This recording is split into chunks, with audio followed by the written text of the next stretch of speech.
Biarlah Tuhan pada pagi hari ini Engkau yang berbicara kepada setiap kami. Kebenaran firman-Mu yang menerangi hati kami Tuhan. Sehingga kami boleh mengerti apa yang Kau kehendaki di dalam kehidupan kami sebagai anak-anak-Mu. Pimpin kami untuk semakin melihat Engkau Tuhan. Semakin jelas, semakin terang di dalam kehidupan kami. Kami merindukan suara-Mu Tuhan. Kami berdoa dalam nama Tuhan Yesus. Amin.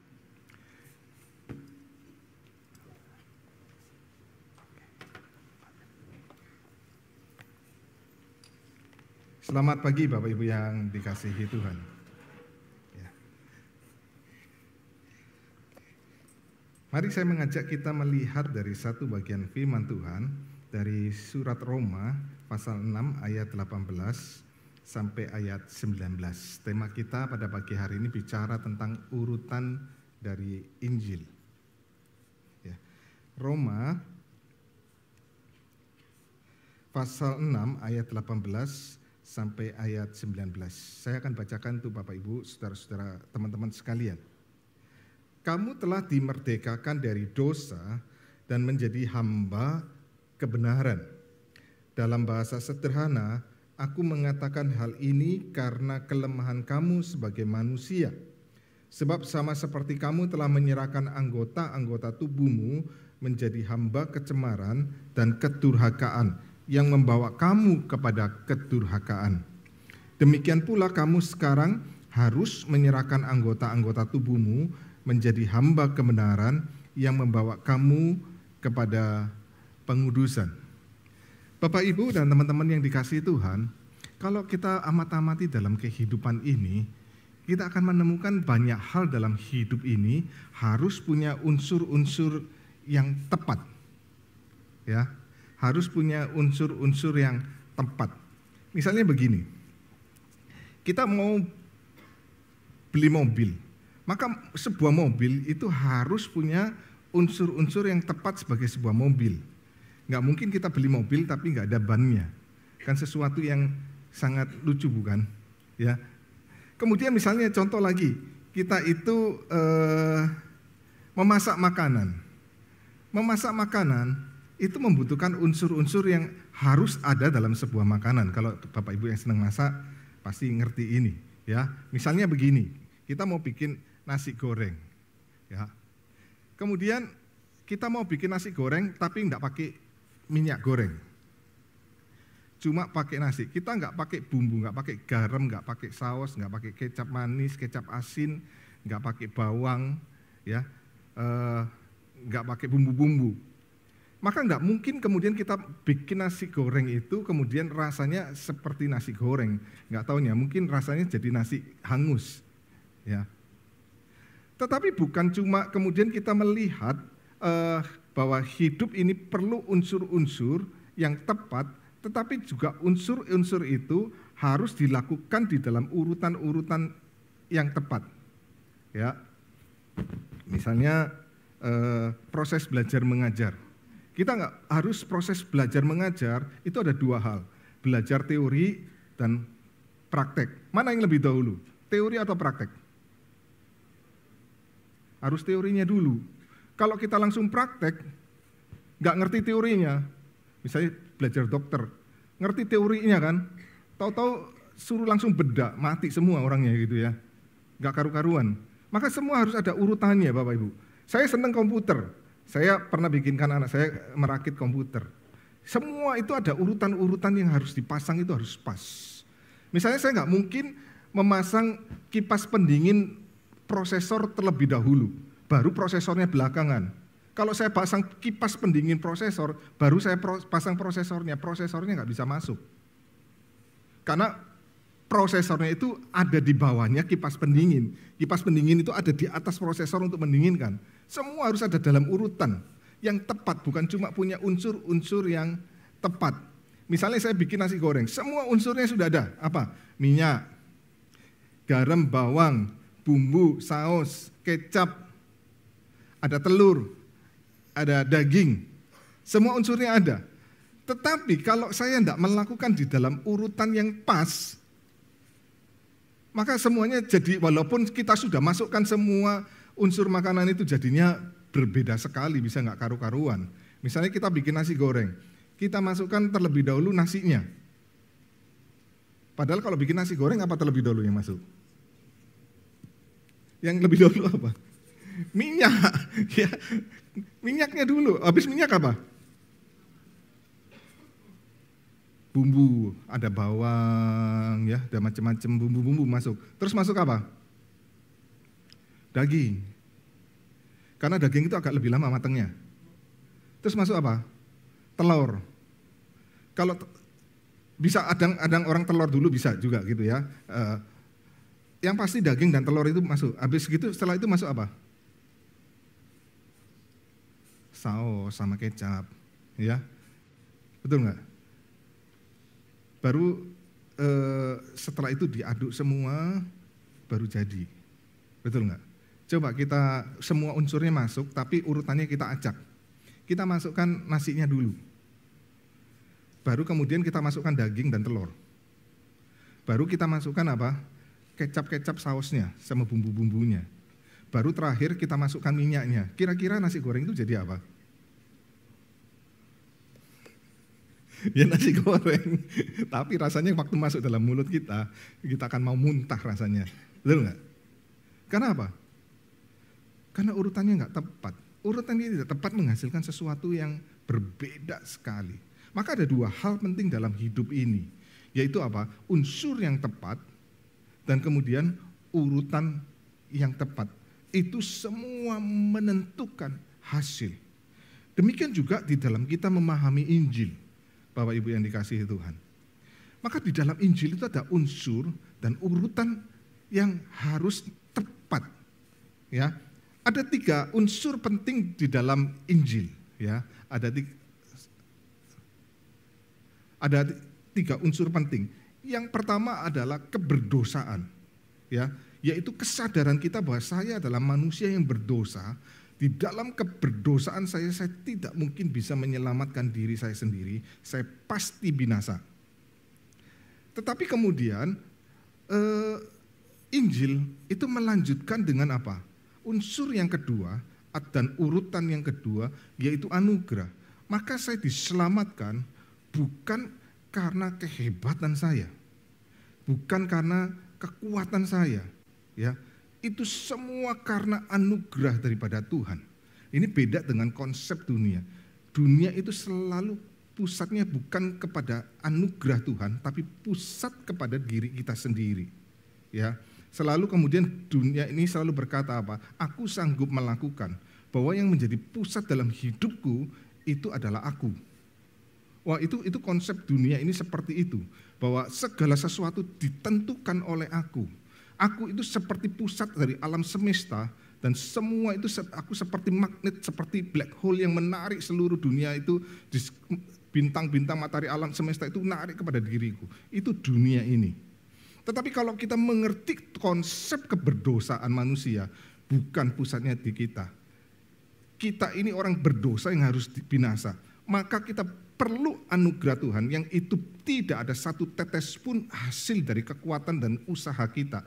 Itu adalah 100% daripada usaha Allah dianugerahkan kepada kita melalui karya penebusan dari Kristus, sebuah harga yang sangat mahal yang dibayar di atas kayu salib, dan itu pun kemudian kita bisa percaya karena ada Roh Kudus yang mencelikkan hati kita sehingga kita bisa merespon firman Tuhan.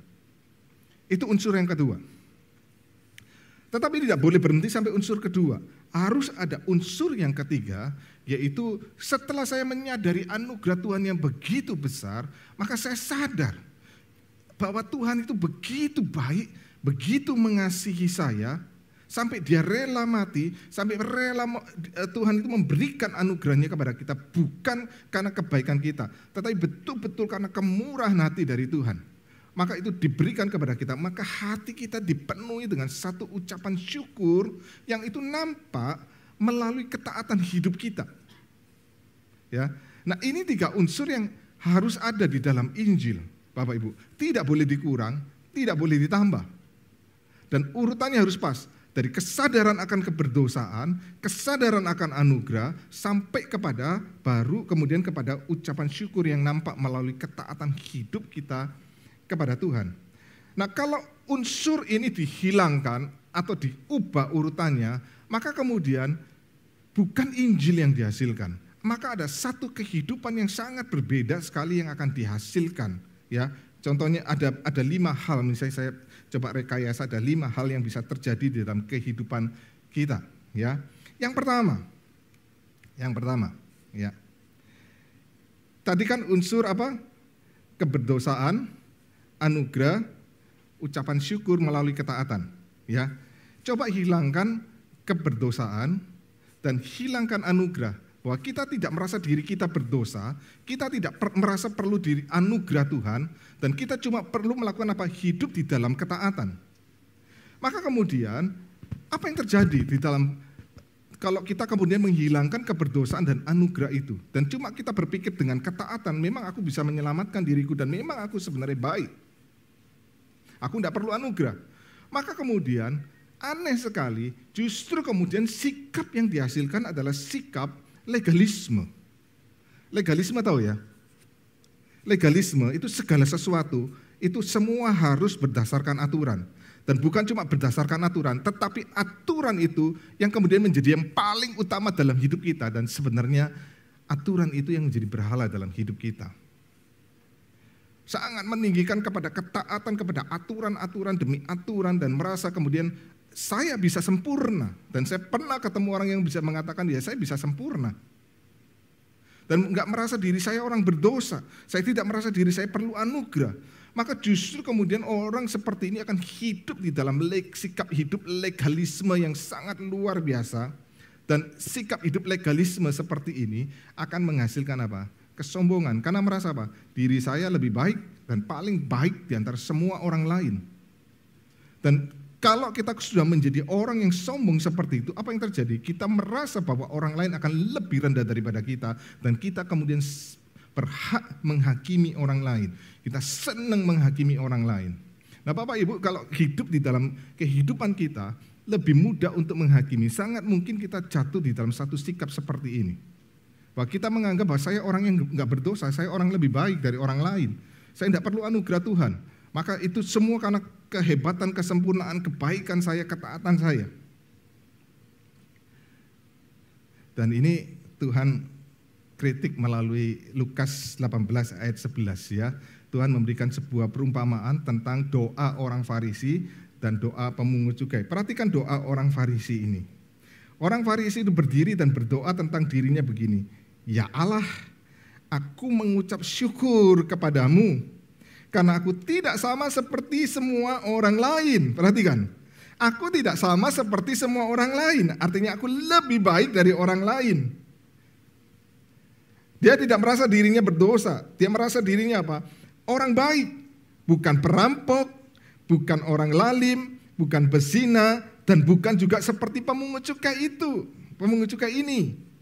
Aku berpuasa 2 kali seminggu. Aku memberikan 1/10 dari segala penghasilanku.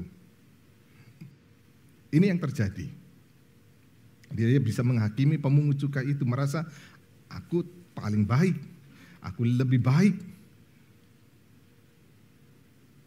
Kadang-kadang jujur hal seperti ini bisa terjadi di dalam kehidupan kekristenan kita. Ada terlalu banyak orang yang kemudian tidak menyadari dan dirinya berdosa, merasa dirinya baik, merasa dirinya sudah taat, dan kemudian hidup di dalam pengejaran akan hukum-hukum, peraturan-peraturan. Makanya tidak heran di dalam gereja itu penuh dengan penghakiman. Kita gampang sekali ngomongi orang kelemahan-kelemahan orang-orang lain. Betul nggak? Kita jarang memuji kelebihan orang lain. Kita lebih mudah untuk menemukan kelemahan orang lain. Ya. Perhatikan, ketika unsur itu dihilangkan sebagian, maka yang terjadi adalah bukan hidup berdasarkan Injil. Ya. Yang kedua,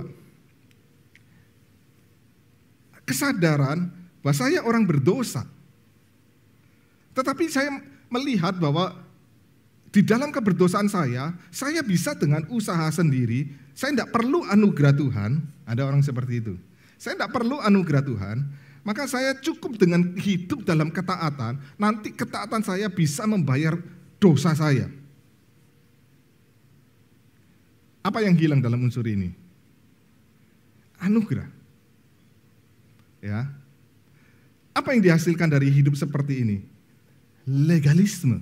Unik ya, legalisme itu begitu dahsyat. Nanti dari ada 4 yang salah, 1 yang benar ya. 4 yang salah itu, 3 itu semua menekankan kepada sikap hidup legalisme. 1 nanti antinomianisme ya. Hidup di dalam legalisme. Tetapi hidup dalam legalisme, hidup yang selalu juga di satu sisi penuh ketakutan. Karena apa? Sadar kalau saya taat, saya nanti selamat. Tapi kalau saya berdosa, keselamatan saya nanti hilang. Kalau saya kemudian banyak berhasil untuk taat, saya menjadi sombong. Tetapi kalau kemudian saya lebih banyak melakukan dosa, hidup saya menjadi rendah diri dan minder. Maka hidup yang seperti ini adalah hidup yang volatile, yang selalu terombang-ambing antara saya taat atau berdosa. Kemudian apa? Hidup dalam ketakutan. Saya kira-kira besok saya selamat enggak? Makanya banyak orang Kristen selalu bertanya, saya enggak yakin saya selamat. Ya, kalau saya rajin taat kepada Tuhan, maka saya selamat. Kalau saya ada semakin banyak dosanya, saya enggak selamat. Hidupnya selalu terombang-ambing di dalam ketakutan. Ketidakpastian. Kira-kira saya selamat enggak? Saya selamat enggak? Maka itulah kemudian sikap hidup yang kemudian dia menyadari keberdosaan tapi tidak merasa perlu anugerah Tuhan. Dia cuma perlu melakukan apa? Ketaatan. Justru anehnya adalah hidupnya semakin hari semakin di dalam ketakutan. Ya. Roma pasal 2 ayat 14 berkata gini, sebab apabila bangsa-bangsa lain yang tidak memiliki hukum Taurat oleh dorongan diri sendiri melakukan apa yang dituntut hukum Taurat, ini orang-orang bukan Yahudi yang hidupnya sangat menekankan, ini orang-orang Yunani yang sangat menekankan kepada etika, filsafat-filsafat Yunani itu sangat menekankan kepada etika hidup yang luar biasa. Ya, waktu mereka melakukan apa yang dituntut oleh hukum Taurat, maka mereka menjadi hukum Taurat bagi diri mereka sendiri. Ya, walaupun mereka tidak memiliki hukum Taurat secara kitab, tapi dengan itu mereka menunjukkan bahwa isi hukum Taurat ada tertulis dalam hati mereka. Tetapi orang yang hidup ya sadar akan keberdosaan dan cuma kemudian melihat bahwa hidup dalam keberdosaan ini bisa diganti dengan ketaatan, apa yang terjadi? Hati nurani mereka turut bersaksi dan pikiran mereka apa? Saling menuduh dan saling membela. Selalu hidup di dalam konflik. Ya, selalu hidup dalam konflik hatinya. Kadang merasa benar, kadang merasa enggak benar, kadang merasa benar, kadang merasa enggak benar. Maka hidup di dalam kegalauan dan kegelisahan dan ketakutan. Hidup seperti ini. Kenapa? Karena menyadari keberdosaan tetapi kemudian tidak berdasarkan anugerah, hanya berdasarkan kepada ketaatan. Sebaliknya, kita bisa menambahin lagi, gitu ya. Sadar keberdosaan, tapi tidak merasa perlu anugerah Tuhan. Makanya ini urutan anugerah ini penting sekali. Hilangkan anugerah, hanya ketaatan, tapi juga kemudian menyadari hidupnya masih tetap di dalam dosa. Apa yang terjadi? Legalisme, tapi legalisme yang munafik. Semua yang dilakukan kebaikan-kebaikan, ketaatan kepada aturan, kepada ibadah, persembahan, macam-macam semua dilakukan puasa. Untuk apa? Untuk menutupi dosa di dalam diri. Maka kita menjadi orang yang munafik, Bapak Ibu. Kita bisa dari luar, bisa nampak begitu saleh luar biasa. Tapi dari dalam kita begitu bobrok. Ada banyak hal ketika orang lain gak lihat, itu kita bisa melakukan hal-hal yang kemudian Tuhan tidak berkenan. Ya, pernah saya berkhotbah satu kali, saya lupa di nats mana, di Korintus atau 1 Korintus atau mana. Saya waktu itu bicara tentang dosa seksualitas. Tiba-tiba saya baru ingat dia, saya khotbah tentang dosa seksualitas. Tiba-tiba ada seorang majelis datang kepada saya dan kemudian saya ditegur. Pak Budi, saya mau ngasih masukan. Bapak terlalu banyak ngomong kata seks. Saya bingung. Ini saya ngomong dosa seksual, tapi saya nggak boleh ngomong kata seks. Katanya itu nggak boleh diucapkan. Saya coba terima ya dengan berbesar hati. Tetapi kemudian baru ketahuan, dia kemudian berselingkuh. Ya, bahkan bahwa selingkuhannya itu bisa tinggal satu rumah sama istrinya. Heboh sekali waktu itu ya. Saya baru kemudian menyadari, iya orang itu bisa begini loh. Kelihatan di luar, seakan-akan ngomong hal yang begitu rohani, tapi sebenarnya di dalam dirinya dia sedang tertegur dan dia sedang menutupi dosanya. Maka dia bisa menuntut orang lain, seakan-akan orang lain itu salah dan sebagainya, padahal dia sendiri sedang menutupi dosa-dosanya. Maka kita bisa melakukan banyak hal yang seakan-akan begitu rohani. Nggak usah ngomong rohani lah. Kadang-kadang tapi ini jangan digeneralisasi ya. Tolong jangan digeneralize ya. Kadang-kadang saya sering lihat suami istri itu kalau pergi ada acara-acara pesta atau acara-acara gereja, itu seneng suami istri dan anak-anak itu pakai baju seragam semua. Seneng banyak saya menemukan seneng pakai baju seragam. Kemana-mana tampil itu seragam. Dan seakan-akan kalau kemudian mereka pakai itu, mereka menunjukkan di depan orang itu mereka keluarga yang harmonis sekali. Tetapi saya justru menemukan mereka ini sebenarnya hubungannya sedang rapuh dan retak. Tapi demi menutupi supaya orang nggak lihat hubungan itu rapuh dan retak, maka mereka kemana-mana kalau ada acara bisa pakai baju seragam. Tapi hati-hati, jangan mengeneralisasi ya. Nanti kalau Bapak Ibu setiap kali lihat orang pakai baju seragam, kemudian wah itu rumah tangganya lagi kacau. Enggak boleh, kita nggak boleh balik ya, hati-hati ya.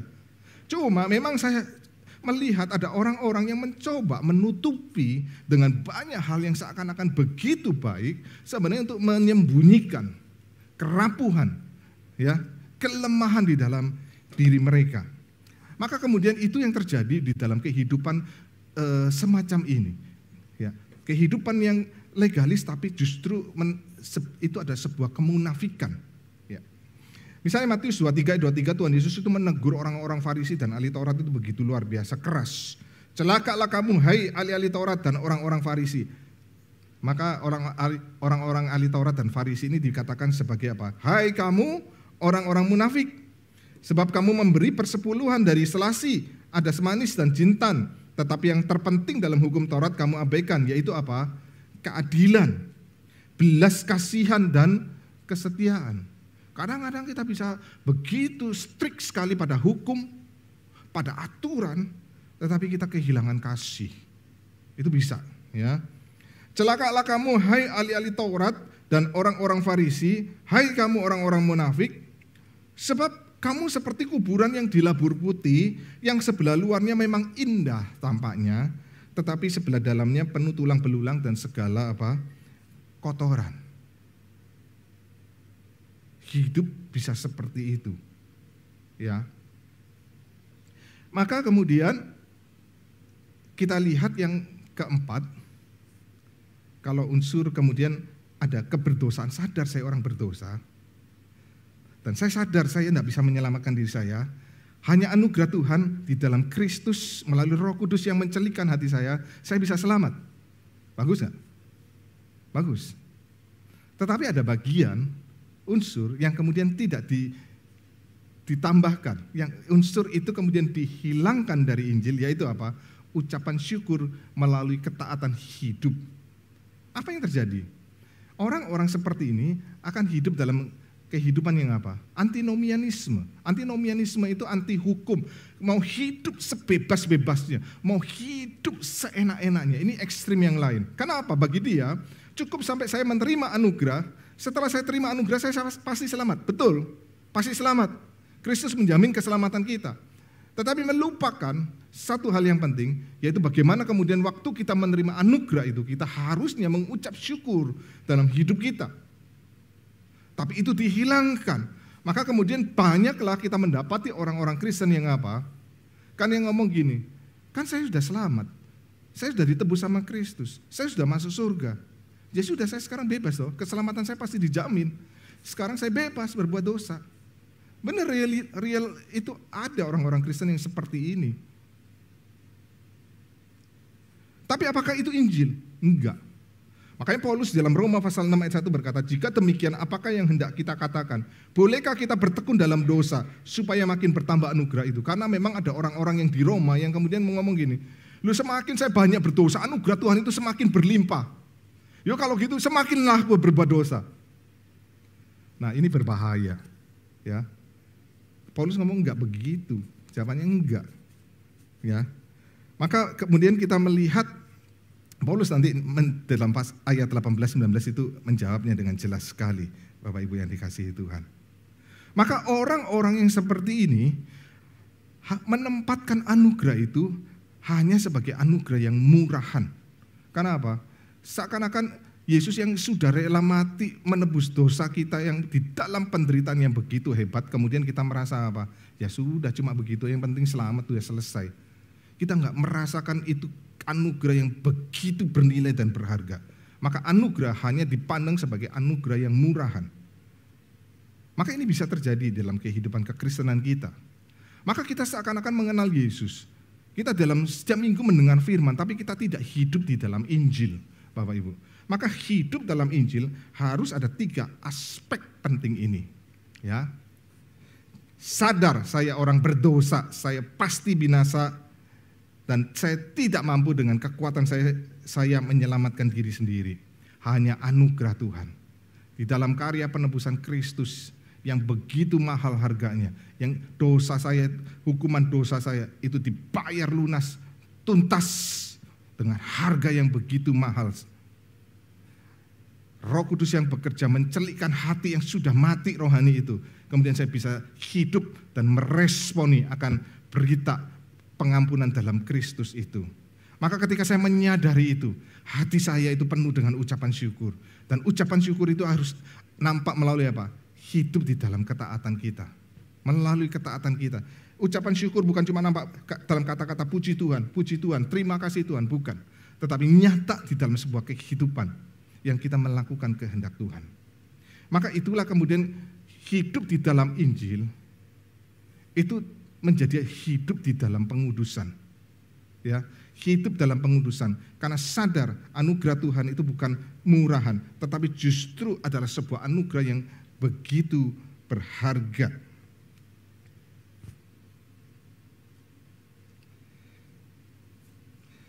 Maka dikatakan pasal 6 ayat 18-19 itu, kamu telah dimerdekakan dari dosa. Persoalan dosa dibereskan. Tidak menghilangkan kemudian, oh kamu tidak berdosa. Kamu orang berdosa, Paulus ngomong. Kamu sudah dimerdekakan dari dosa. Sekarang kamu menjadi hamba kebenaran. Karena apa? Karena anugerah Tuhan. Kita boleh menjadi hamba kebenaran. Maka dalam bahasa sederhana aku mengatakan hal ini karena kelemahan kamu sebagai manusia. Sebab sama seperti ini karena orang-orang di Roma itu, yaitu memanfaatkan anugerah itu menjadi anugerah murahan. Sehingga mereka merasa bebas untuk berbuat dosa sebanyak-banyaknya. Sebab sama seperti kamu telah menyerahkan anggota-anggota tubuhmu menjadi hamba kecemaran dan kedurhakaan yang membawa kamu kepada kedurhakaan. Demikian pula sekarang kamu harus menyerahkan anggota-anggota tubuhmu menjadi hamba kebenaran yang membawa kamu kepada pengudusan. Ya, aspek yang ketiga, ucapan syukur melalui ketaatan kita kepada kehendak Tuhan. Maka disitulah kemudian Injil itu nyata di dalam kehidupan kita. Mungkin kita bisa bertanya, Bapak Ibu dan teman-teman yang dikasihi Tuhan, saya nggak mungkin dong bisa mengalahkan dosa. Saya terlalu lemah, saya rapuh, saya nggak mungkin bisa mengalahkan dosa. Ini adalah satu cara iblis menipu kita setelah kita percaya Tuhan. Yaitu apa? Bahwa engkau nggak bisa menang atas dosa. Tetapi Alkitab itu berkata lain, ya. Petrus berkata, iblis itu seperti singa yang mengaum-ngaum, tetapi lawan dengan iman yang teguh di dalam Kristus, maka singa itu akan lari daripada kita. Betul enggak? Kalau kau baca Efesus pasal pertama, itu jelas sekali, karya daripada Allah Tritunggal, itu bukan cuma menyelamatkan, tetapi memampukan kita untuk hidup di dalam kekudusan.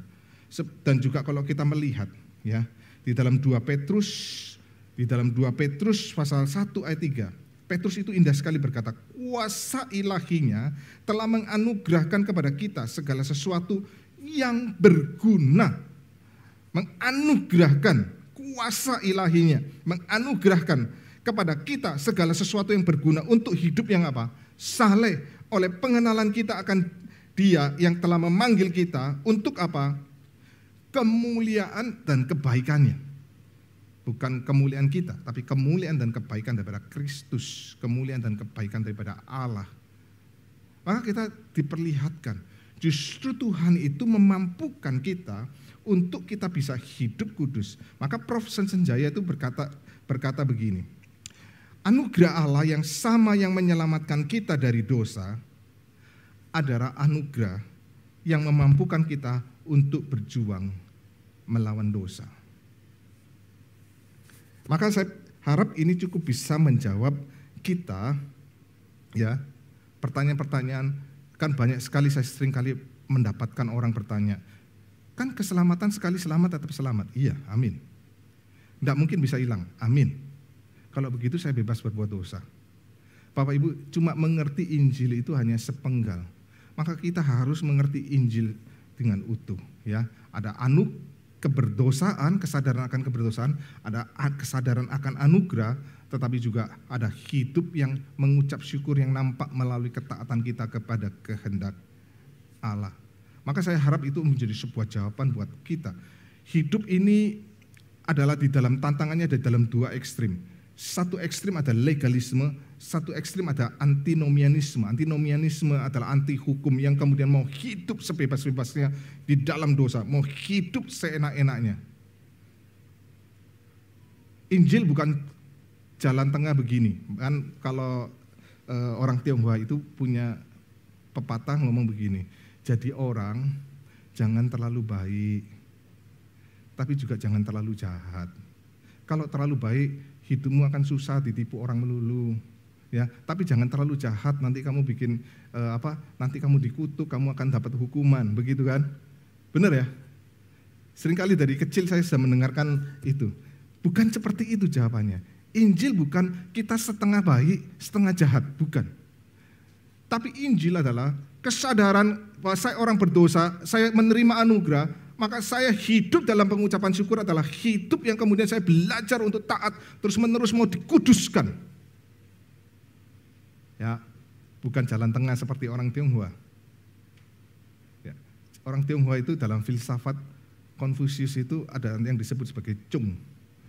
Chung itu jalan tengah, ya, tengah, gambar kotak, dipotong garis tengah, seakan-akan seperti itu, ya. Tapi bukan itu. Maka kita bukan hidup dalam dua ekstrim, legalisme atau antinomianisme, bukan juga setengah baik, setengah jahat, tetapi hidup di dalam Injil. Itu adalah jawaban bagi hidup kita. Maka saya mengajak kita untuk memikirkan pertanyaan refleksi, ya. Yang pertanyaan pertama adalah, legalisme dan antinomianisme itu melumpuhkan kehidupan kerohanian kita, ya. Coba renungkan, kira-kira itu terjadi dalam hidup kita enggak? Kira-kira kita ini hidup polanya apa? Legalisme, antinomianisme, atau seperti filsafat orang Tionghoa itu, setengah baik setengah jahat, atau kita berjalan menurut Injil. Coba kita renungkan itu. Coba nanti kalau kalian punya kelompok kecil, diskusikan dalam kelompok kecil kalian. Kalau kalian tidak ada kelompok kecil, ya sama keluarga, suami istri. Kalau anak-anak sudah pergi keluar kota, ya berdua suami istri boleh diskusikan. Kalau ada anak-anak di dalam rumah, boleh diskusi bersama anak-anak dengan satu keluarga, ya, menjadi bahan ibadah keluarga. Coba renungkan, kira-kira kita ini hidupnya di mana? Legalisme, antinomianisme, atau Injil? Ya. Pertanyaan yang kedua, mengapa sih kok hidup dalam legalisme maupun antinomianisme itu kok lebih gampang, ya, dibandingkan hidup di dalam Injil? Coba kira-kira kita belajar melihat, mengidentifikasi hidup kita, kira-kira hidup yang kita, kalau kita tadi memilih, oh saya ternyata hidup dalam legalisme, hidup legalisme kayak apa sih yang selama ini kita lakukan? Atau kalau hidup dalam antinomianisme, hidup seperti antinomianisme itu yang kita lakukan itu seperti apa aja dalam hidup kita? Dan mungkin kita perlu belajar untuk kalau ternyata kita memang jatuh di dalam salah satu ekstrim itu, kita belajar untuk kembali kepada Injil. Dan kita perlu mengambil satu komitmen bersama, mungkin bisa share dengan teman-teman bagaimana saling mendoakan, bagaimana kita kemudian bisa mengambil satu komitmen, aku mau hidup berdasarkan Injil. Ya, hidup berdasarkan Injil ada 3 aspek: sadar akan keberdosaan, sadar anugerah, dan hidup dalam ucapan syukur melalui ketaatan hidup kita. Mari kita tundukkan kepala, kita berdoa. Biarlah apa yang kami belajar itu dapat kami mengerti dengan jelas Tuhan. Jujur kami harus mengakui Tuhan, seringkali hidup ini kami jatuh dalam 2 ekstrim Tuhan. Kami bisa menjadi orang yang sangat legalis, atau kami menjadi orang yang bebas, mau sebebas-bebasnya Tuhan.